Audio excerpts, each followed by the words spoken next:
Hello and welcome to a new video. আমরা জানি আপনারা এই ভিডিওর জন্য অপেক্ষা করছিলেন।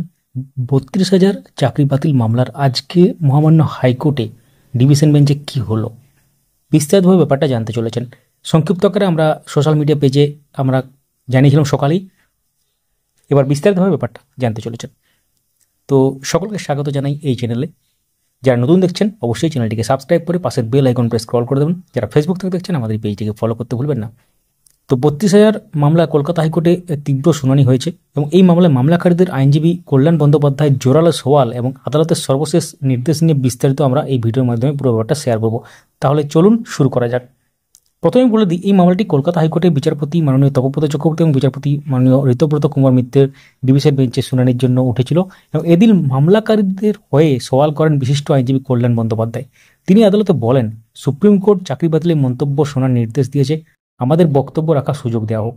এছাড়া প্রাথমিক শিক্ষা পর্ষদের কাগজপত্র নিয়েও তিনি প্রশ্ন তুলেছেন।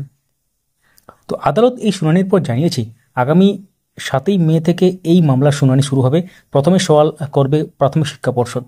আদালত নির্দেশ দিয়েছে, মামলার সঙ্গে জড়িত সব পক্ষকে ৭ই মের মধ্যে তাদের কাগজপত্র জমা দিতে হবে। এছাড়া মাননীয় বিচারপতি স্পষ্ট জানিয়েছেন, একসঙ্গে অনেক আইনজীবী বক্তব্য শোনার সময় আদালতে নেই, তাই একই বিষয়ে বক্তব্য থাকলে একজন আইনজীবীর নেতৃত্বে সবাইকে একসঙ্গে বক্তব্য পেশ করতে হবে।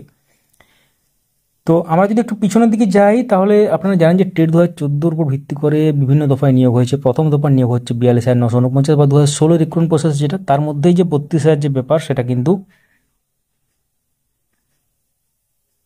এই ব্যাপার, অর্থাৎ এই ৩২,০০০ ব্যাপারটা নন ট্রেন্ড ক্যান্ডিডেট বা আনট্রেন্ড ক্যান্ডিডেটদের যে ব্যাপার এবং তাদের অ্যাপটিউড টেস্ট হয়নি এবং তার সাথে আরও বিভিন্ন রকম অভিযোগ উঠেছিল এবং তার জন্য অনেক আগে এটা মহামান্য সিঙ্গেল বেঞ্চ চাকরি বাতিল করে দেয় এবং তারপর সেটা ডিভিশন বেঞ্চে যায় এবং ডিভিশন বেঞ্চ থেকে তারপর মহামান্য সুপ্রিম কোর্টে যায়। সুপ্রিম কোর্ট থেকে আবার ব্যাপারটা কিন্তু মহামান্য ডিভিশন বেঞ্চে ফিরে আসে শুনানির জন্য এবং তারই কিন্তু আজকে শুনানির জন্য লিস্টেড ছিল।